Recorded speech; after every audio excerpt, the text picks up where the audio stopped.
Bueno, gracias, Gaby. Y bueno, gracias también a los músicos. Qué bueno terminar cantando esta canción, ¿no? Es muy linda y muy apropiada, porque van a ver que tiene varios puntos de contacto con lo que vamos a estar mirando hoy en la experiencia de David. Hace varios miércoles que venimos estudiando el libro de Primera Samuel, que cuenta básicamente la historia de tres hombres, ¿no? El profeta y juez Samuel, después Saúl, ¿no? el rey conforme al corazón del pueblo, y David, ¿no? El que Dios dice que era un hombre conforme a su corazón. Y ya hace tiempo que el que está tomando el centro de la escena es David, ¿no? Nosotros conocemos algunos puntos sobresalientes de la historia de David, de toda la vida, de la escuela dominical, ¿no? Sabemos que derrotó al gigante Goliat, sabemos que era músico, sabemos que fue rey de Israel, que fue el más importante de los reyes, sabemos que adulteró con Betsabé, pero es interesante ir viendo algunos aspectos de su historia que no son tan conocidos o que los solemos pasar por alto, ¿no? David tuvo un largo tiempo como fugitivo, ¿no? Él empezó su vida pública, digamos así, el día que mató a Goliat. Ahí se hizo famoso, ¿sí? Y ahí todo el mundo lo conoció, el rey lo tomó a su servicio, aunque ya lo conocía porque tocó para él algunas veces, pero fue su general, fue comandante de su ejército, empezó a hacerse grande y reconocido entre las personas hasta que esa fama empezó a eclipsar un poquito al propio rey, Saúl, que empezó a sentir envidia de él y al final lo terminó odiando o muy enojado contra él, al punto que lo quería matar, ¿no? Y por más que David hizo los intentos de recuperar la relación y tenía una amistad estrecha con Jonatán, su hijo de Saúl, no pudo hacer eso y Saúl lo perseguía por todas partes, ¿no? Dice la Biblia, como ya vimos, que nunca dejó Saúl de perseguir a David. Y en la clase, la lección anterior, los capítulos anteriores, estuvimos viendo el comienzo de eso, ¿no? Cuando definitivamente hacen una última prueba, ¿no? Con una estrategia que habían pensado David y Jonatán para ver la reacción de su padre, de Saúl. Y dijeron, bueno, si se enoja, es que me tengo que ir. Y bueno, se enojó, se recalentó. Y David supo que se tenía que ir lo más rápido posible, ¿no? Y estuvimos viendo cómo estuvo escondido en algunos lugares, diciendo que en realidad estaba en una misión secreta. Y eso terminó provocando la muerte de una población de sacerdotes ahí en Nob, que ellos habían ayudado a David sin saber que era un fugitivo de Saúl. Y bueno, Saúl estaba ya totalmente desquiciado y terminó matando a toda esa gente, ¿eh? Y eso ya había provocado una situación muy grave. David escapó para el territorio de los filisteos.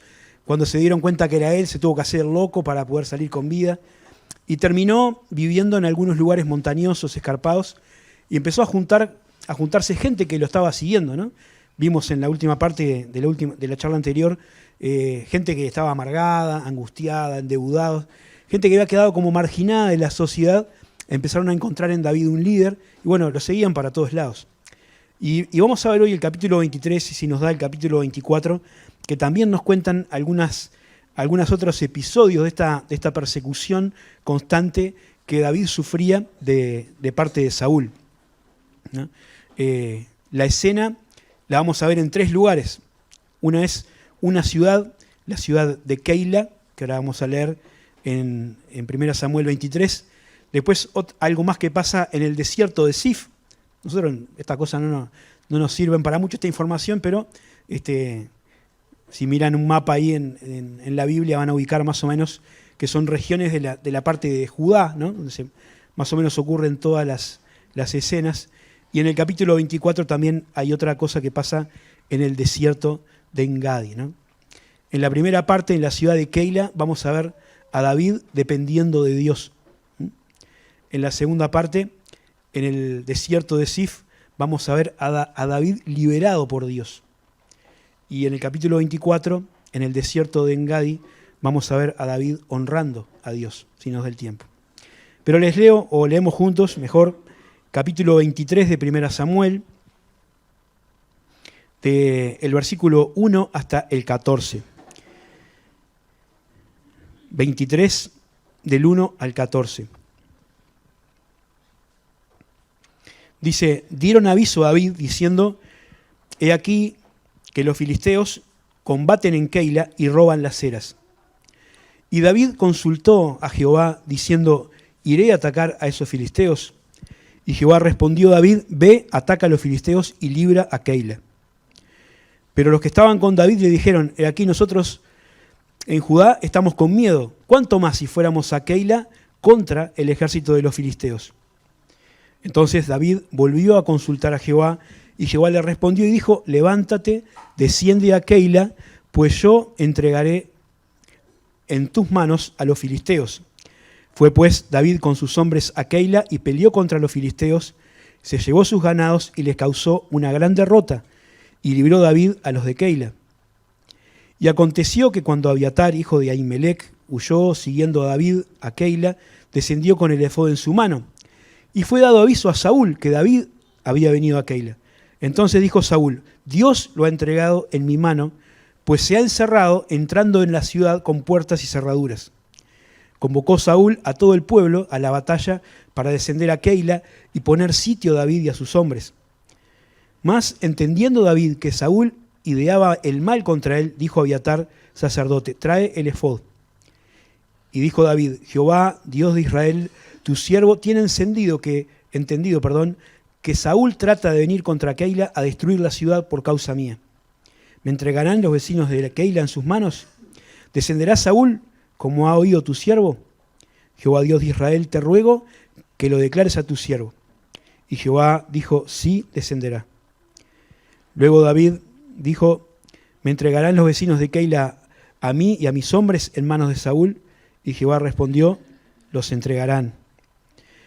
Entonces David se levantó con sus hombres, que eran como 600, y salieron de Keila y anduvieron de un lugar a otro.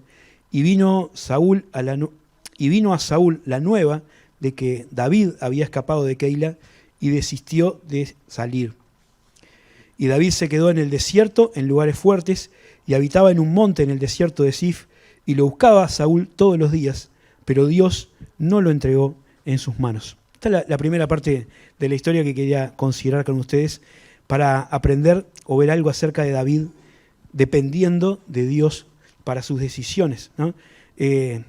La última vez que estábamos leyendo, al final del capítulo 22, David estaba escondido en una zona, en un lugar que era la cueva de Adulam, ¿no? Un lugar ahí también en la región montañosa de Judá, pero ahora le dicen que los filisteos, que eran los enemigos del pueblo de Israel, estaban atacando una ciudad del valle de la llanura ahí de Judá que llamaba Keila, o Keila, no sé.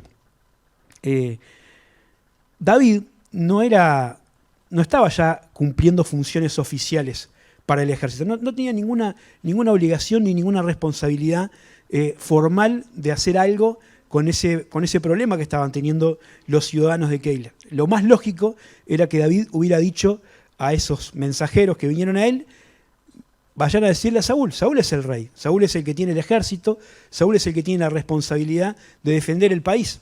Yo soy un fugitivo, ¿no? ¿Qué puedo hacer yo para poder, para esto, ¿no? para contrarrestar esto que está pasando? ¿Qué solución puedo dar? Sin embargo, es interesante ver que la actitud de David no es nada esa, ¿no? Él no piensa de esa manera, al contrario, la primera idea que tiene es ir hasta ahí a defender a esa gente, ¿no? David ya estaba teniendo, o ya tenía un corazón a favor del pueblo, ¿no? Un corazón como de pastor. Antes defendía a las ovejas de los animales salvajes que las atacaban y ahora estaba pensando en defender a su pueblo, ¿no? A sus compatriotas de un ataque externo. Ahora, él no tenía tampoco muchas herramientas para hacer eso, ya no estaba a cargo de un ejército, no tenía armamento, como tenía antes, no tenía soldados entrenados, tenía un montón de gente que lo seguía, pero ellos tampoco eran una milicia entrenada. Y corría el riesgo, si salía de su escondite, de que Saúl se enterara de dónde estaba y que lo persiguiera, ¿no? Entonces iba a tener el problema de los filisteos y de Saúl. Por eso él consulta al Señor. Y le pregunta a Dios qué tiene que hacer. Y Dios le dice que vaya y que ataque a los filisteos. Ahora, cuando quiere convocar a sus hombres, para eso, los soldados o la tropa de David, los que lo acompañaban, le dicen todos estos argumentos que estábamos mencionando recién. Le dijimos, estamos escondidos acá porque tenemos miedo. ¿Cómo vamos a ir a pelear contra un enemigo que es más poderoso que nosotros? ¿No? Y David escucha lo que dicen sus hombres, pero vuelve a consultar a Dios. Y Dios otra vez le dice que vaya, que ataque Keila, porque él va a estar en la batalla a su lado. Yo los entregaré en tu mano, dice Dios a David. Así que David logra convencer a las personas que estaban con él para ir a atacar la ciudad. No tiene métodos motivacionales, no hace un discurso de guerra, no usa su autoridad, ¿no? Que ellos lo habían reconocido como líder. David viene con el mensaje que Dios había dado, ¿no? Y seguramente aquellas personas escucharon el momento en que por medio del sacerdote David consultaba a Dios y escuchaban la respuesta de parte del Señor de que iba a ser entregado el enemigo en sus manos. Así que fueron con él y obtuvieron la victoria, ¿no? Los filisteos estaban saqueando la ciudad, dice que robaban las eras o las quintas, el trigo, la semilla que estaba ya recogida, y se la llevaban. Pero David dice que les provocó una gran derrota, que recuperó lo que se habían robado y además se trajo el ganado que estos tenían. Así que fue un gran beneficio para la ciudad. Ahora, todo esto, por supuesto, llegó a los oídos de Saúl, ¿no? Lo que temían que podía pasar, pasó. Saúl se enteró que David estaba ahí y inmediatamente convocó a toda la gente para salir a perseguir a David, ¿no? Es raro porque no sabemos si se había enterado que los filisteos estaban atacando la ciudad, pero si se enteró no había hecho nada frente al ataque de los filisteos, pero sí estaba dispuesto a movilizar todo su ejército para perseguir a un solo hombre por su interés personal. Y lo hace, ¿no? Estaba juntando a toda la gente. Y esto me llamó la atención. Dijo Saúl, Dios lo ha entregado en mi mano, pues se ha encerrado en una ciudad con puertas y cerraduras, ¿no? Como diciendo, David se encerró solito, ¿no? Se metió en una ciudad que podemos sitiar, ¿no? Y de ahí no se nos va a escapar. Pero él atribuía a dioses, ¿no? Saúl pensaba que lo que estaba pasando era algo que Dios estaba propiciando, que Dios lo estaba favoreciendo, ¿no? Su mente veía las cosas de una manera extraña, ¿no? Y pensaba que a veces nosotros actuamos de la misma manera, ¿no? En David y Saúl podemos ver otro contraste de los muchos que hemos visto, ¿no? Por un lado vemos a David buscando la voluntad de Dios de una manera sincera y real, consultando a Dios por medio del profeta, del sacerdote y del efod, y los instrumentos que tenía en ese momento para consultar a Dios. Y por otro lado vemos a Saúl que interpreta las circunstancias, ¿no? Y las reviste de la voluntad de Dios, ¿no? Él dice que lo que estaba pasando era lo que Dios quería que él hiciera. Y sabemos, porque conocemos la historia, que en realidad era algo que salía de su propio corazón. Pero a veces nosotros hacemos lo mismo. No podemos criticar mucho a Saúl, porque a veces también hacemos lo que nosotros queremos y decimos que eso es la voluntad de Dios, ¿no? Y decimos, Dios me dijo o Dios me mostró que yo tenía que hacer esto, que tenía que hacer aquello, que tenía que venir para acá, ¿no? Esas cosas, y como queremos revestirla de un manto de espiritualidad y para que nadie nos vaya a decir que vamos a tomar una mala decisión o que vamos a hacer algo que no está bien, decimos, a mí es lo que yo entiendo de parte de Dios, y con eso pensamos que está todo solucionado. Lo cierto es que no era algo que venía de la voluntad de Dios, sino del corazón carnal de Saúl. Dios no le había mostrado nada, ni era la voluntad de Dios que él persiguiera a David. Saúl sabía que la voluntad de Dios era que él dejara el trono y poner en su lugar a David, pero él seguía aferrándose obstinadamente a su capricho, ¿no? Como hijos de Dios tenemos la responsabilidad de buscar la voluntad de Dios para hacer lo que nos dice, ¿no? No es sencillo, pero tampoco está alejado de lo que nosotros podemos hacer, ¿no? La mayor parte de la voluntad de Dios para nuestra vida, las cosas generales están escritas en su palabra, ¿no? Nadie tiene que pensar si es la voluntad de Dios que nosotros robemos, ¿no? Es decir, ¿querrá Dios que me quede con esto que no es mío, ¿no? O no, porque la Biblia dice, no robarás, ¿no? Entre muchos otros pasajes que nos hablan de esas cosas, ¿no?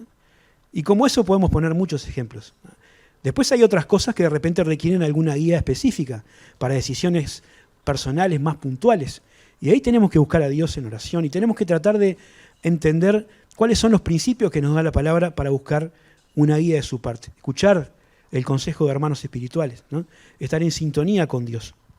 Pero hay cosas que no nos van a ser marcadas con una luz ahí, señalando dónde tenemos que trabajar o con quién nos tenemos que noviar o qué carrera tenemos que estudiar. Son cosas que Dios nos va a ir mostrando y guiando si estamos siguiendo una dinámica de oración y de búsqueda de su voluntad, ¿no?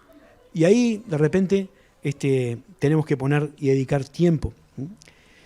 Pero lo que no podemos hacer es espiritualizar las cosas que son producto de nuestra carne y decir que Dios nos dijo que hiciéramos algo que Dios nunca dijo. Ahora, Saúl está dispuesto a salir a perseguir a David, pero David escucha eso, se ve que tuvo un sistema, una red de contraespionaje, se da cuenta de que va a venir, entonces él consulta otra vez a Dios, ¿no? Y le dice, ¿va a venir? Como escuché, ¿vendrá Saúl? Y Dios le dice que sí. Y también la duda que tenía David era cuál iba a ser la reacción de las personas de la ciudad, ¿no? ¿Qué van a hacer si Saúl viene con todo su ejército contra esta ciudad? ¿Me van a entregar? Y sí, te van a entregar, ¿no? Y uno, al principio, cuando uno lo lee por primera vez, capaz que nos choque, sí, pero ¿cómo esto es loco ahí de Keila? David fue, que no tenía obligación de ir, los liberó de los filisteos, les trajo de vuelta lo que le habían robado, les trajo más cosas y ahora lo van a entregar. Bueno, uno piensa lo que hizo Saúl con una ciudad donde había sacerdotes, ¿no? Gente más buena e inofensiva que esa, que vino y los hizo matar a todos, como 80 sacerdotes y mató el pueblo. Y uno piensa que la gente de esa ciudad no tenía ganas de pasar por un trance de esos, ¿no? Así que David decide salir de ahí, ¿no? Los defendió de los filisteos y ahora los defiende de Saúl. Y no los pone en el compromiso de tener que pasar por esa decisión de defenderlo o entregarlo, ¿no? Para proteger a la ciudad, para que no sea blanco del ataque de Saúl, ¿no? David se va con sus hombres y anda de un lado a otro, por las zonas desérticas, por las cuevas y muchos lugares que había ahí en esa región para esconderse, ¿no? Y qué interesante es ver eso, ¿no? Saúl había abandonado por completo el mandato de Dios, ¿no? Sabía lo que tenía que hacer, pero no hacía lo que Dios le decía. Desde el principio, Saúl prefirió tomar su propio criterio y andar por su propio camino. No había defendido al país de los enemigos, lo que tenía que hacer. Saúl sí lo había hecho, ¿no? Pero ahora estaba buscando a David, dice, todos los días, pero Dios no lo había entregado en sus manos, ¿no? Porque David estaba dependiendo de Dios. David estaba en consulta directa y permanente con el Señor para saber qué tenía que hacer, para dónde se tenía que mover. Y esta es una importante lección para nosotros también en nuestra vida cotidiana, ¿no? Imitar a David en la búsqueda sincera y sumisa de la voluntad de Dios, ¿no? Porque está bueno buscar la voluntad de Dios, pero más importante, o al mismo grado de importancia, es que una vez que sepamos qué es lo que Dios quiere, vayamos por ese camino. Porque no sirve para nada saber qué es lo que Dios quiere que hagamos y después no lo hacemos, ¿no? Recordaba lo que decía Moisés en Éxodo, cuando están en ese momento crucial de salir de Egipto, ¿no? Capítulo, y en el movimiento del Éxodo hacia la tierra prometida, ¿no? Capítulo 33 de Éxodo, Moisés le dice a Dios, si tu presencia no ha de ir conmigo, no nos saques de aquí. Si tu presencia no ha de ir conmigo, no nos saques de aquí. ¿Y en qué se conocerá, he aquí, que yo he hallado gracia en tus ojos, yo y tu pueblo, sino en que tú andes con nosotros, y que yo y tu pueblo seamos apartados de todos los pueblos que están sobre la tierra, ¿no? Una muestra de la guía de Dios es estar dispuesto a ir donde el Señor nos lleve, ¿no? Imitar a David en esto de ser dependientes de Dios para seguir su voluntad. Ahora, la segunda parte de este capítulo nos habla de la experiencia de David en el desierto, David liberado por Dios. Y vamos a leer lo que queda del capítulo, desde el versículo 15 hasta el 29.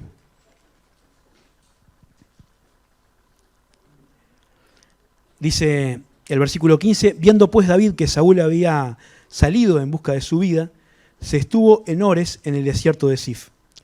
Entonces se levantó Jonatán, hijo de Saúl, y vino David a Ores y fortaleció su mano en Dios. Y le dijo, no temas, pues no te hallará la mano de Saúl mi padre, y tú reinarás sobre Israel, y yo seré segundo después de ti. Y aún Saúl mi padre así lo sabe. Y ambos hicieron pacto delante de Jehová, y David se quedó en Ores, y Jonatán se volvió a su casa. Después subieron los de Zif para decirle a Saúl en Gabá, ¿no está David escondido en nuestra tierra, en las peñas de Ores, en el collado de Aquila, que está al sur del desierto? Por tanto, rey, desciende pronto ahora, conforme a tu deseo, y nosotros lo entregaremos en mano del rey. Y Saúl dijo, bendito seáis vosotros de Jehová, que habéis tenido compasión de mí. Id ahora, aseguraos más, conoced y ved el lugar de su escondite, y quien lo haya visto allí, pues se me ha dicho que él es astuto en gran manera. Observad, pues, e informaos de todos los escondrijos donde se oculta, y volved a mí con información segura, y yo iré a vosotros, y si él estuviese en la tierra, yo le buscaré entre todos los millares de Judá. Y ellos se levantaron y se fueron a Zif de delante de Saúl. Pero David y su gente estaban en el desierto de Maón, en el Arabá, al sur del desierto. Y se fue Saúl con su gente a buscarlo, pero fue dado aviso a David, y él descendió a la peña y se quedó en el desierto de Maón. Cuando Saúl oyó esto, siguió a David al desierto de Maón. Y Saúl iba por un lado del monte, y David con sus hombres por el otro lado del monte. Y se daba prisa David para escapar de Saúl, mas Saúl y sus hombres se habían encerrado, y David y su gente habían encerrado a David y a su gente para capturarlos. Entonces vino un mensajero a Saúl diciendo, ven luego, porque los filisteos han hecho una incursión en el país. Volvió por tanto Saúl de perseguir a David y partió contra los filisteos. Por esta causa pusieron aquel lugar por nombre Sela Hama Lecot, que dice ahí Peña de las Divisiones. Entonces David subió de allí y habitó en los lugares fuertes de Engadi. Este desierto de Zif estaba, dice en el diccionario bíblico, en la zona sur del Mar Muerto, ¿no? Para la parte sur de Israel. Era un lugar árido, montañoso, ¿no? Con muchos lugares para esconderse, difícil de transitar. Y ahí había, sin duda, lugares para poder estar a salvo, porque te da una buena panorámica para poder venir al enemigo de lejos, ¿no?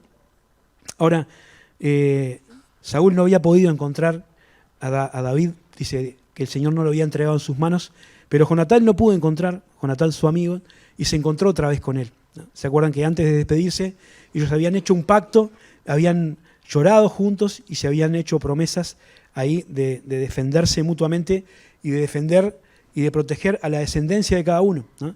Y ahora se vuelven a encontrar, esta es la última vez que se van a ver en esa tierra, ¿no? Y me gustaba lo que fue a hacer Jonatán, ¿no? Dice que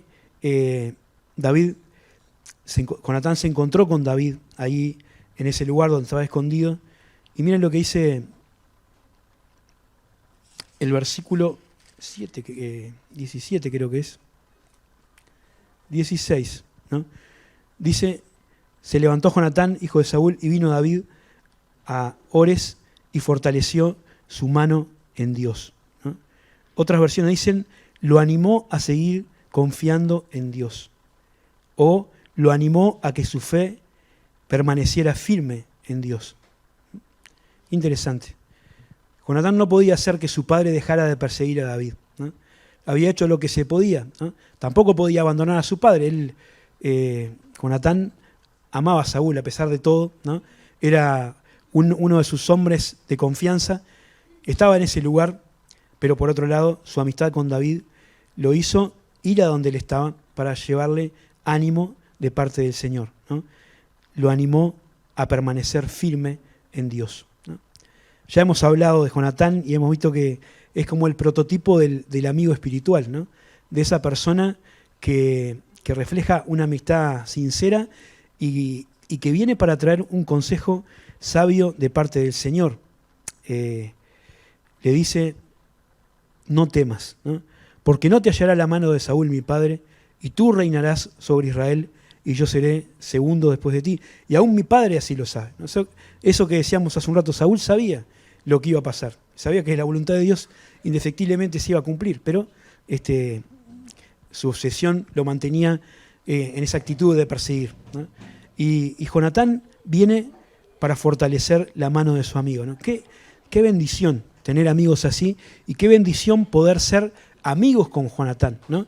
Y agarrar a las personas, a nuestros amigos, a nuestros hermanos, cuando están transitando por esos momentos complicados, acercarse para fortalecer su mano en Dios. No traer solamente palabras de un optimismo irreal, sino para decir un mensaje que viene de parte del Señor, ¿no?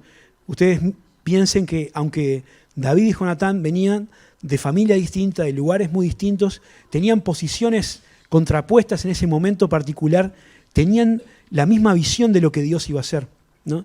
Sabían que el plan de Dios era que David fuera el rey. Jonatán sabía que su dinastía estaba terminada. Él personalmente no tenía ninguna ambición de ocupar el lugar de su padre, ¿no? Y él decía, bueno, yo voy a ser feliz si puedo ser segundo después de vos. Deseo que no se iba a cumplir, lamentablemente, porque como vamos a ver, Jonatán y Saúl terminan muriendo en una batalla, ¿no? Pero él traía palabras de aliento, de bendición, ¿no? De esperanza para su amigo. Y bueno, termina ese momento ahí con un pacto, otra vez, que ratifican David y Jonatán, ¿no? No es un pacto distinto, sino es como una confirmación de todas aquellas cosas que se habían prometido mutuamente, ¿no? La amistad de David y Jonatán realmente era excepcional, ¿no? No solo por la calidad de la amistad, sino también porque en ese momento David no tenía amigos, no tenía muchos amigos, ¿no? Las personas de la ciudad de Keila no se comprometieron demasiado y estaban dispuestos a entregarlo a Saúl. Los habitantes del desierto de Sif, que lo habían visto, fueron a decirle a Saúl, mirá que David está escondiendo nuestro territorio, ¿no? Lo hemos visto por aquí, por allá. Y Saúl le dice, bueno, vayan, díganme bien dónde está, ¿no? Porque me dijeron que es astuto, ¿no? Dice Saúl. Me dijeron que es un poco astuto y que no me hagan ir ahí de gusto. Díganme dónde están los lugares, averigüen bien. Bueno, le hacen todo un montón de recomendaciones para que los sifeos sepan exactamente dónde está y le den información concreta. Y esto también es interesante, porque no cabe duda que David era astuto, ¿no? Era vivo. No cabe duda que era un guerrero hábil, ¿no? Que tenía, que era joven, que era fuerte, que tenía un montón de cualidades.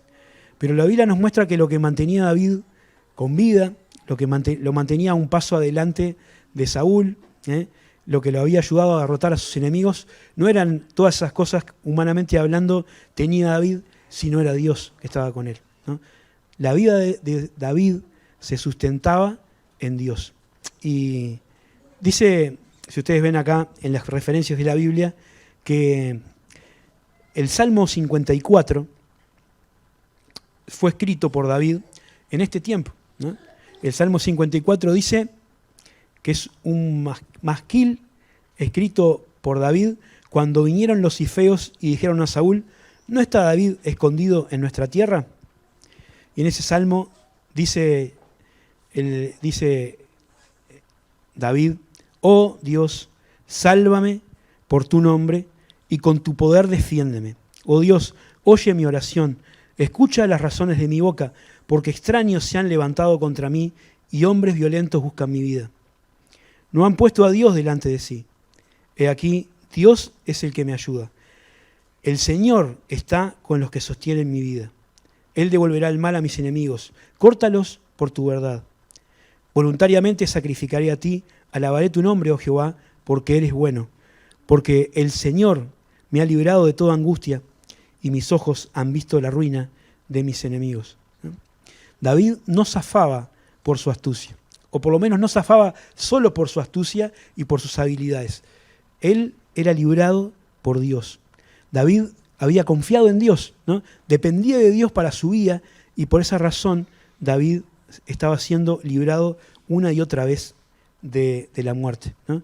Lo que estaba pasando no era lindo, no era cómodo, pero eran cosas que tenían que pasar para ese proceso de edificación del carácter de David, ¿no? Y es la escena que sigue, donde nos demuestra que Dios era el que estaba encargándose de librar a David, ¿no? Nos deja claro que esto era así, ¿no? Parece una escena de una película. A veces nosotros vemos esa película de persecución y justo pasa algo, ¿no? Y decimos, ¿cómo va a llegar? Justo suena el teléfono, ¿no? Pero es lo que pasó acá.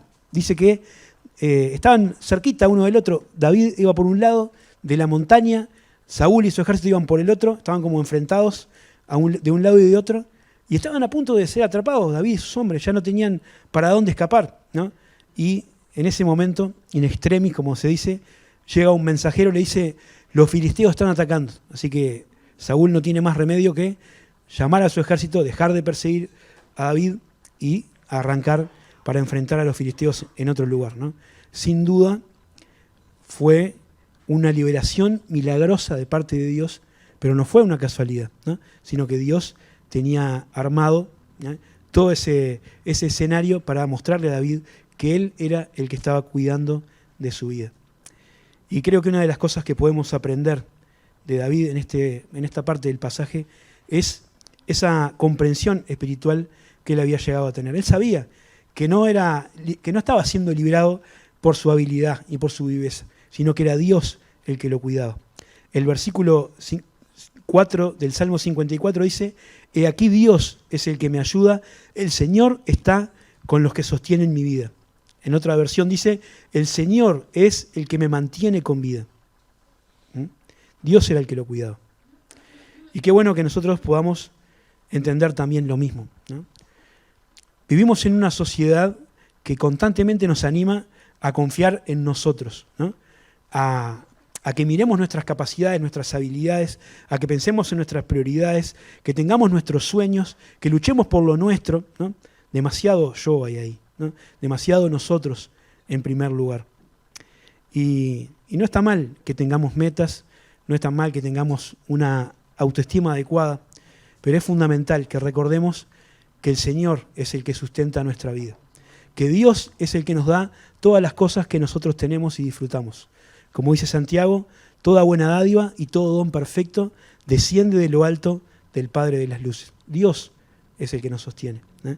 Y David lo había escuchado de parte de su amigo Jonatán, que fortaleció su mano en Dios, y él lo podía comprobar en la práctica con esa liberación milagrosa que, a punto de ser atrapado, ¿no?, Saúl tuvo que salir para atender otro asunto.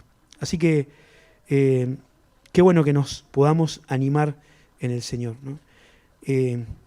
Pensaba ahora que cantamos esta canción antes de empezar el mensaje, que a veces el Señor nos lleva a algunos lugares donde enfrentamos problemas, ¿no?